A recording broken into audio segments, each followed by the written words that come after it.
Oi pessoal, tudo bem? Meu nome é Bárbara, sou professora de biologia, tenho disponibilizado material de genética para vocês no portal e o meu intuito com essa aula de hoje é introduzir um pouquinho o conceito de heredograma e algumas noções básicas de probabilidade, beleza? Um heredograma nada mais é do que um tipo de representação de uma árvore genealógica.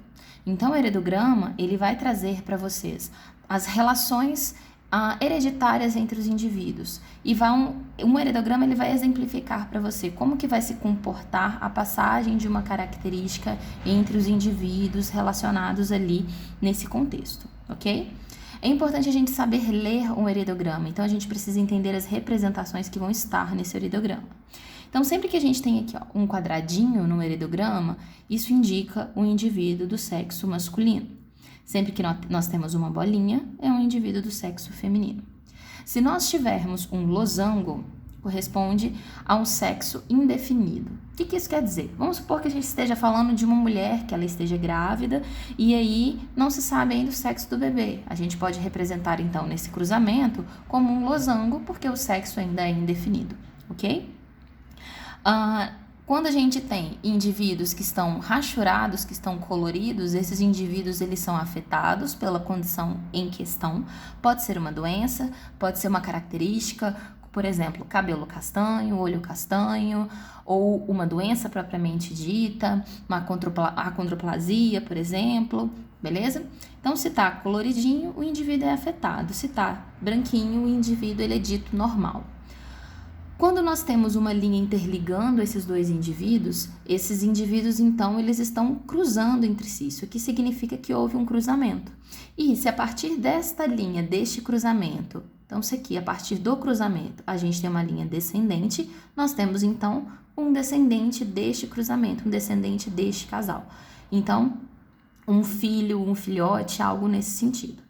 Se houver entre os indivíduos duas linhas como essa, significa um casamento consanguíneo, um casamento entre parentes, entre primos, irmãos e assim sucessivamente, ok?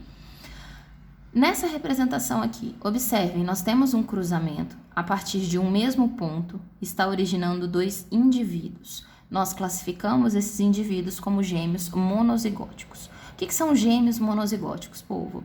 A gente tem, para termos gêmeos monozigóticos, um único espermatozoide que fecunda um único óvulo. Então, é um espermatozoide e um óvulo, beleza? Vai haver a fecundação e isso aqui vai formar para nós um zigoto 2N. Cada gameta é haploide, forma-se um zigoto 2N. O que acontece para formar gêmeos monozigóticos? No decorrer do desenvolvimento embrionário desse zigoto, ele vai acabar se dividindo e origina dois indivíduos idênticos, cada um deles diploide, beleza? E esses indivíduos que são formados, portanto, eles são idênticos, gerados simultaneamente, então são gêmeos idênticos, gêmeos monozigóticos, ok? Aqui nós temos a representação do que seriam gêmeos dizigóticos. São gêmeos porque eles são gerados simultaneamente, mas eles são oriundos de zigotos diferentes. Então, nesta situação específica, nós teríamos dois espermatozoides, cada um fecundando um óvulo diferente, e cada um vai originar um indivíduo diferente. Tanto que a gente pode ter, nesta situação, o indivíduo do sexo feminino e o indivíduo do sexo masculino. Tudo bem? Vamos falar um pouquinho sobre algumas noções básicas de probabilidade que é importante vocês terem, que é importante a gente começar a salientar, a sedimentar, né? Quando a gente está falando de probabilidade, a gente está falando da chance de um determinado evento acontecer. Então, a gente tem várias possibilidades, mas eu quero saber qual é a probabilidade de um evento específico acontecer dentre todas as possíveis, tudo bem? Então, eu tenho aqui a probabilidade, ela vai ser resultado da divisão entre o número de eventos favoráveis, que é aquele evento que você quer analisar, sobre o número de eventos possíveis. Então, vamos supor, eu quero saber qual é a probabilidade de, se eu jogar uma moeda para cima, sair cara. Vamos supor que seja essa a minha condição. Então, qual é o meu total de eventos dessa situação que eu coloquei para vocês?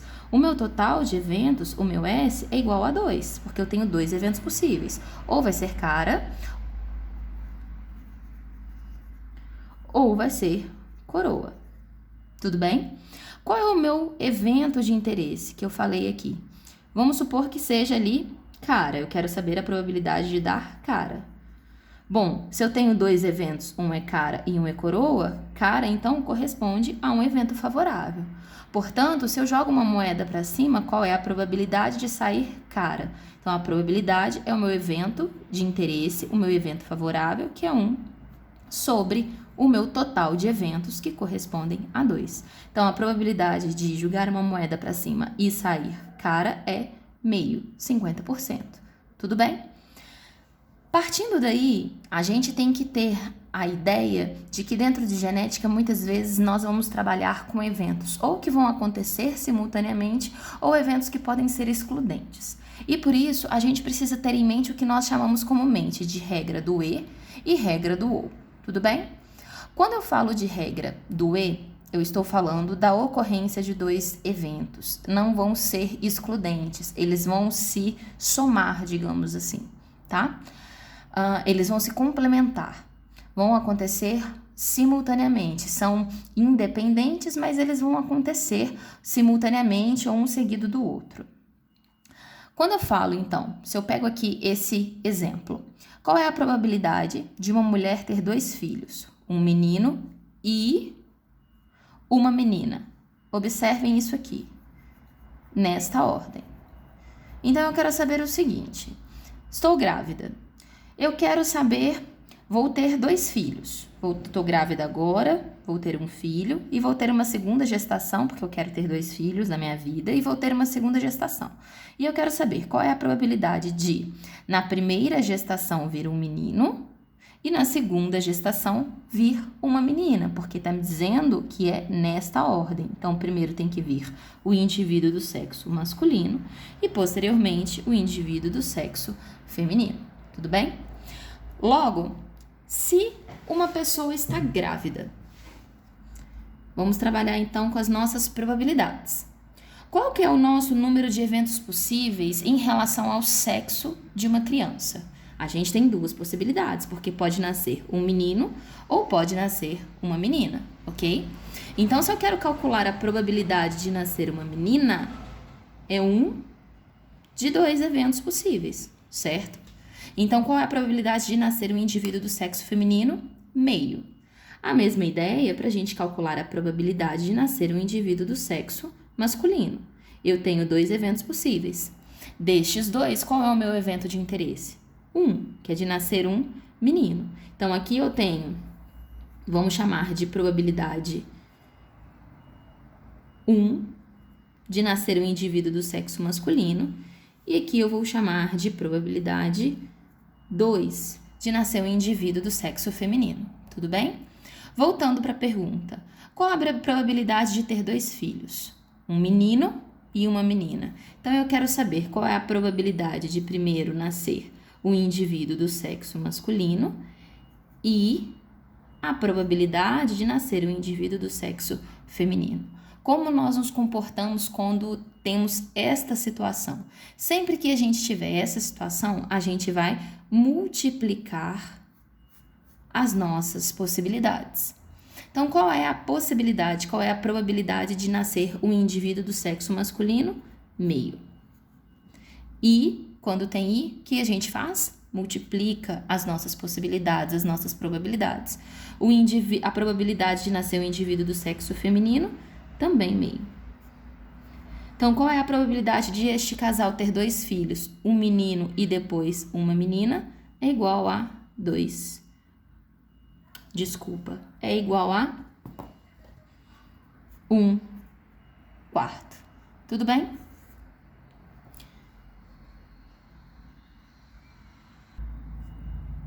Então, pessoas, gravem isso. Sempre que vocês tiverem um evento e o outro evento, vocês vão multiplicar a probabilidade desses 2 eventos acontecerem.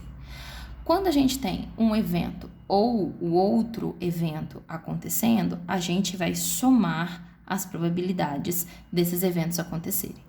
Então, se a gente pega esse exemplo aqui, qual a probabilidade de um casal ter 2 filhos, um menino e uma menina? Só que observem, eu não estou estipulando qual a ordem que isso vai acontecer. Estou dizendo qual é a probabilidade de ter um menino e de ter uma menina. Só que nessa situação a gente vai ter 2 probabilidades. A minha probabilidade, que eu vou chamar aqui de probabilidade 1, vai ser de o casal ter primeiro um menino e depois uma menina. O que eu vou chamar aqui para nós de probabilidade 2 é de o casal primeiro ter uma menina e depois ter um menino. Então, eu tenho 2 possibilidades. Ou vai acontecer esta, ou vai acontecer esta. Vamos calcular primeiro a probabilidade deste evento aqui acontecer. Se eu estou grávida, qual é a chance de ser um indivíduo do sexo masculino? É meio, 50%. De 2 possibilidades. E, quando tem I, o que nós fazemos? Multiplicamos a chance de termos um indivíduo do sexo feminino. Então, essa minha probabilidade 1 equivale, portanto, a 1/4. Tudo bem? Então, eu tenho 1/4 de chance de ter um menino e depois uma menina. Só que eu posso ter, na verdade, primeiro uma menina e depois um menino. Então, vamos novamente. Qual a probabilidade de ser uma menina? Meio. E a probabilidade de ser um menino? Também meio. Então, a probabilidade de eu ter primeiro uma menina e depois um menino também vai ser de 1/4. Tudo bem? Logo, se o casal está grávido e eles pretendem ter, ao longo do seu relacionamento, 2 filhos, sendo um menino, uma menina, não interessando a ordem, na verdade a gente tem ou a probabilidade 1, que é essa aqui, primeiro o menino e depois a menina, ou a probabilidade 2, que é primeiro a menina e depois o menino, beleza? Então, eu tenho a probabilidade 1, que na verdade corresponde aqui, ó, a 1/4. Sempre que tem ou, o que a gente faz? A gente soma as nossas probabilidades e a probabilidade 2, que também é de 1/4. Isso aqui dá para nós 2/4 de probabilidade, que simplificando dá meio. Então, qual a probabilidade de o casal ter 2 filhos, um menino e uma menina? A probabilidade é de meio. Tudo bem? Pessoas, se houver alguma dúvida, eu vou deixar para vocês aqui no final o meu e-mail e meu telefone. Vocês podem mandar mensagem ou mensagem de WhatsApp, ou mandar por e-mail, ou na própria plataforma, caso haja dúvidas, mas me deem retorno em relação a isso para poder ajudar vocês, tá bem? Eu selecionei alguns exercícios que eu acho importantes para a gente seguir no nosso aprendizado sobre genética e heredogramas, e vou resolver alguns agora aqui com vocês. Vamos começar então pelo exercício número 1 da página 600 dos exercícios conceituais da apostila de vocês. Traz lá para nós. O heredograma representado a seguir refere-se a uma família com casos de albinismo, anomalia que se caracteriza por total ausência do pigmento melanina na pele. E ali vem a representação do heredograma para nós e pede, justificando pelo heredograma, determine se a doença é dominante ou recessiva. Então, primeira coisa, é a leitura básica de um heredograma, né? Então, aqui a gente tem um homem, temos uma mulher, cruzamento, e aqui a gente tem os descendentes desse cruzamento. Então, os descendentes desse cruzamento, esse indivíduo, este e este aqui. Tudo bem? É importante a gente representar heredogramas com números. A gente pode representá-los com números sequenciais, então colocando lá 1, 2, 3, 4, 5, 6, 7 e 8, que é inclusive como tá no exercício de vocês. Ou a gente pode representar um heredograma, vou colocar aqui do lado, mesclando algarismos romanos e ordinais. Daí, o que nós temos? 1, 2, que se referem às minhas linhas do meu heredograma. Então, eu tenho o indivíduo 1, o indivíduo 1, 2. O indivíduo 2, 1, 2, 2, 2, 3. Também é uma forma de representar. Então, eu posso simplesmente perguntar a vocês, qual é o genótipo do indivíduo 2, 2? Quem eu estou falando? O indivíduo 2, 2. O indivíduo 1, 2. Quem eu estou falando? 1, 2. Tudo bem?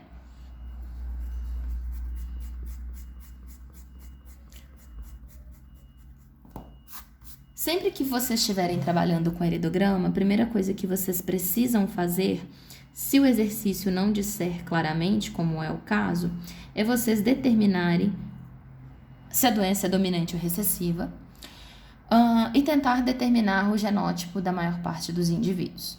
Então, a gente olhando para o heredograma como esse, qual é o ponto-chave que a gente vai olhar para ele e dizer, essa doença ela é dominante ou essa doença ela é recessiva? Qual é o ponto que a gente busca? O ponto que nós buscamos, pessoal, é sempre este ponto que eu destaco aqui para vocês.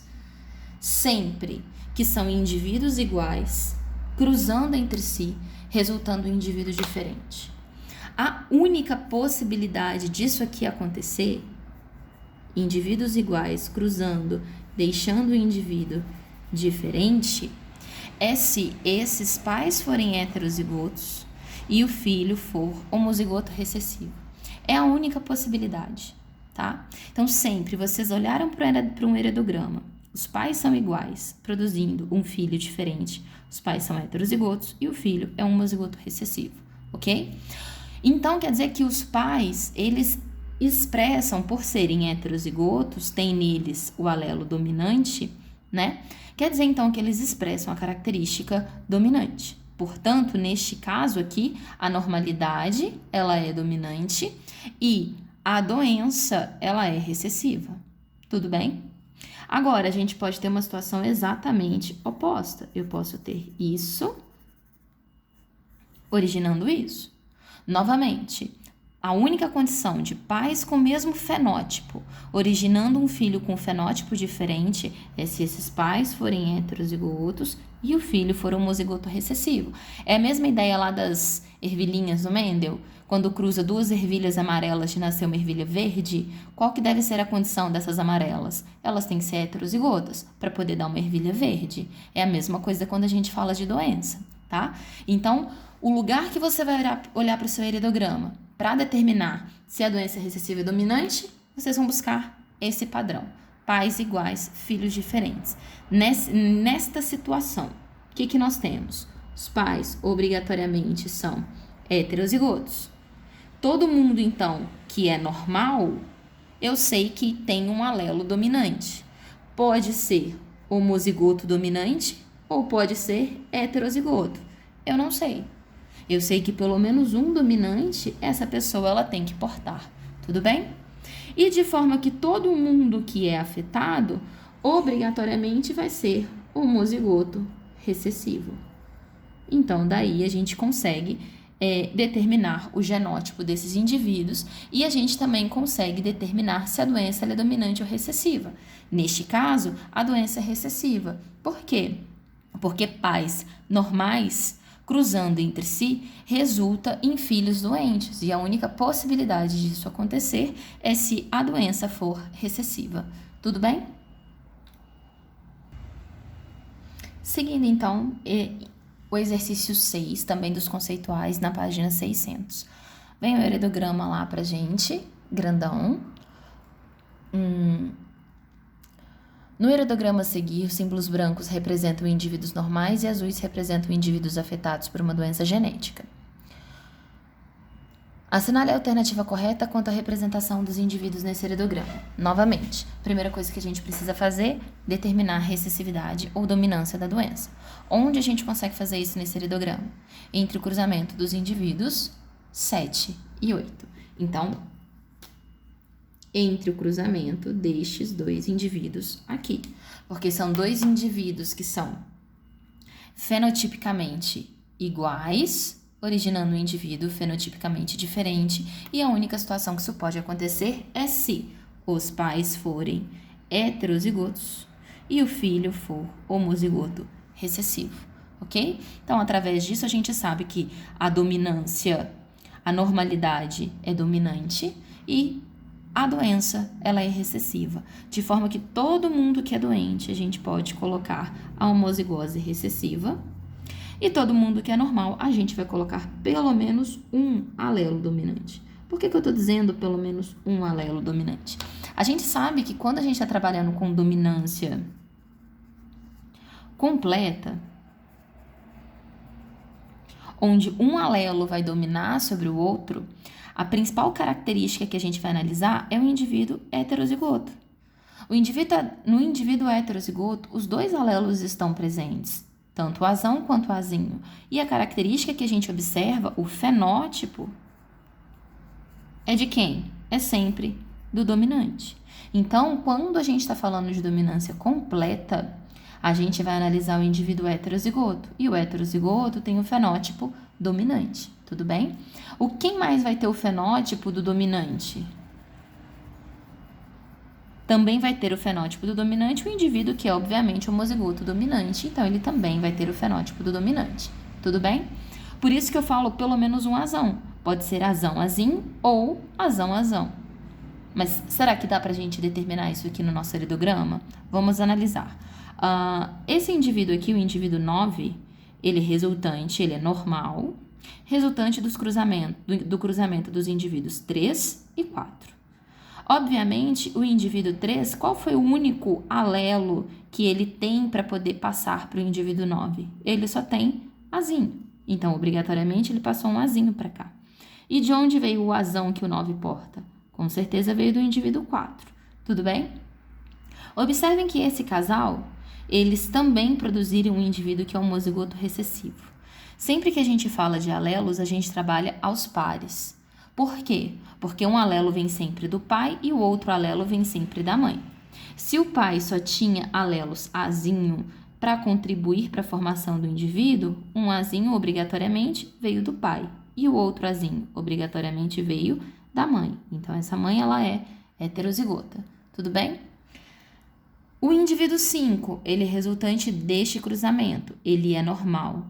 Bom, se a mãe é homozigota recessiva, o único alelo que ela tem para contribuir para esse indivíduo é com o alelo azinho. Portanto, o indivíduo 5 também é heterozigoto.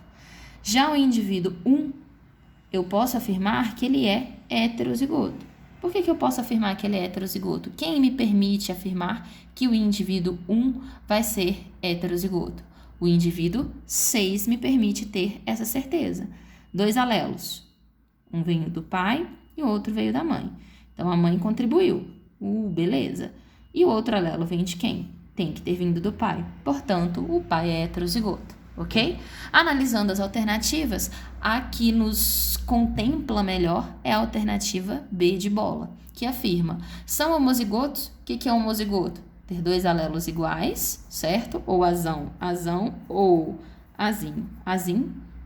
Os 2 alelos que compõem o indivíduo são os mesmos.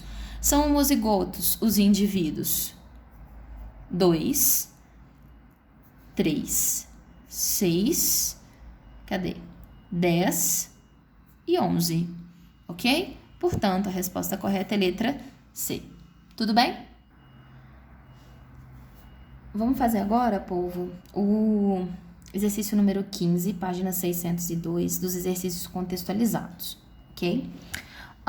O exercício traz para nós o seguinte: em uma família planejada para 3 filhos, qual é a probabilidade de serem todos do mesmo sexo? Não interessa o sexo, quer que sejam todos do mesmo sexo. Então, vamos supor que sejam todas meninas, tá? Então, eu quero saber, eu vou trabalhar, portanto, com 3 eventos, que são os meus 3 nascimentos. E, para ser todo mundo do mesmo sexo, vamos escolher um para que seja ele. Então, vamos supor que eu quero saber a probabilidade de os meus 3 cruzamentos, nos 3 cruzamentos, a gente ter 3 filhas sendo formadas nesse processo. Então, eu quero uma menina e outra menina. Tudo bem? Quando a gente fala de cruzamento de sexo. Qual é a probabilidade de ser um indivíduo do sexo feminino?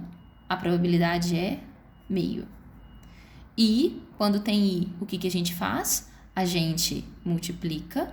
Probabilidade de ser do sexo feminino, meio. E probabilidade de ser do sexo feminino, também meio. Então, a probabilidade de essa família ter 3 indivíduos do mesmo sexo vai dar, portanto, 1/8, que é a letra B de bola. Tudo bem? Na questão 17. A questão 17, eu montei o heredograma baseado no texto. É importante vocês conseguirem fazer isso também. Fala lá para nós. Olhos castanhos são dominante. Então, povo, sempre que vocês forem fazer exercício de genética, é igual vocês fazem exercício de física, vocês têm que ir anotando as informações que o exercício traz, senão vocês ficam loucos. Então, o que o exercício fala para nós aqui nesse primeiro momento? Que olhos castanhos, eles são dominantes. E azuis são recessivos. Portanto, todo mundo que tem olho castanho vai ser azão traço. Pode ser azão ou azão-azinho. Todo mundo que é recessivo, obrigatoriamente, é azinho-azinho. Tá bem? Um homem de olhos castanhos. Então, eu tô falando, esse homem aqui de olho castanho, se ele tem olho castanho, até botei rachuradinho, tá? Se ele tem olho castanho, ele é azão traço, beleza? Este homem de olhos castanhos, filho de pai de olhos castanhos e mãe de olhos azuis. Então, o pai deste cara também tinha olhos castanhos, mas a mãe tinha olhos azuis. Por que essa informação ela é importante? Porque se a mãe ela era homozigota recessiva, qual foi o alelo que ela doou para o seu filho? Só pode ter sido azinho. Então, eu sei que esta pessoa em questão, que tem olhos castanhos, ela é heterozigota, ok? Este homem de olhos castanhos, filho de pai de olho castanho e mãe de olho azul, ele se casou com uma mulher também de olho azul. Tranquilos? O exercício pergunta: a probabilidade de que tenham um filho de olhos azuis é... Não está especificando o sexo da criança. Não me interessa o sexo desta criança. Então, a gente bota um losango. O que me interessa? Que esta criança tenha olhos azuis. Beleza? O que a gente faz? Aquele quadrinho simples, quadrinho de Punnett. O quadrinho de Punnett, ele nos mostra a distribuição dos gametas. Porque o que a gente tem que pensar, pessoal?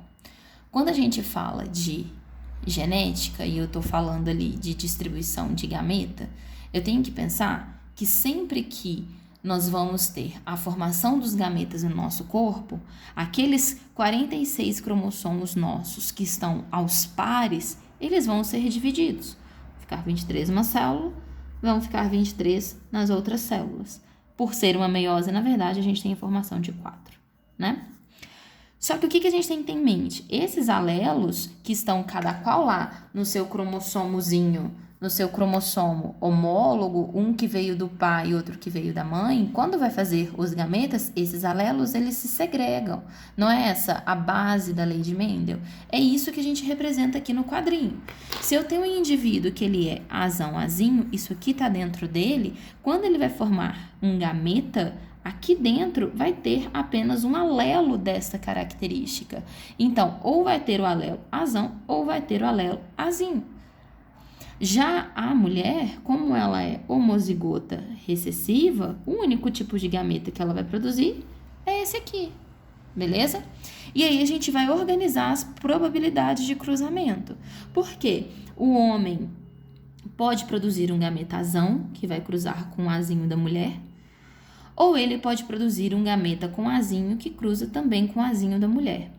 Ele pode produzir azão e a mulher azinho, ele azinho e a mulher azinho, ok? E aí a gente tem 4 probabilidades. Porém, dessas 4, observem que 2 correspondem ao mesmo genótipo, que vão resultar no fenótipo olhos azuis. Então, a gente tem 50% ou 2/4 ou meio de indivíduos de olhos azuis. E aqui eu tenho olhos castanhos.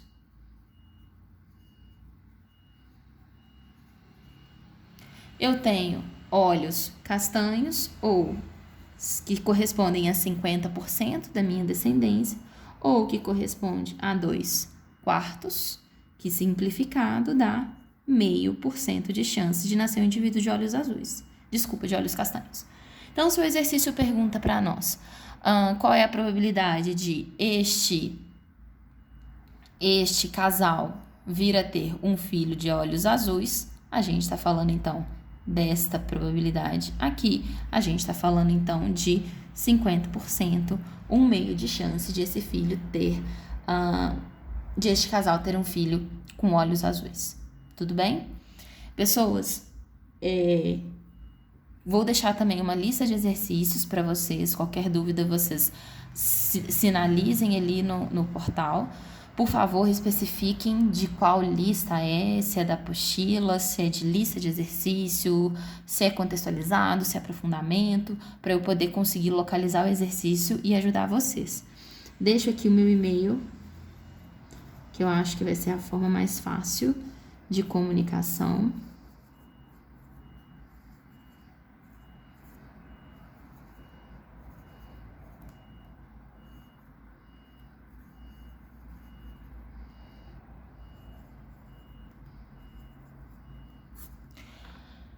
barbara.figueiredo@colégioapogeu.com.br. Se vocês precisarem, é só darem um sinal de fumaça. E qualquer coisa, estamos aí. Bons estudos!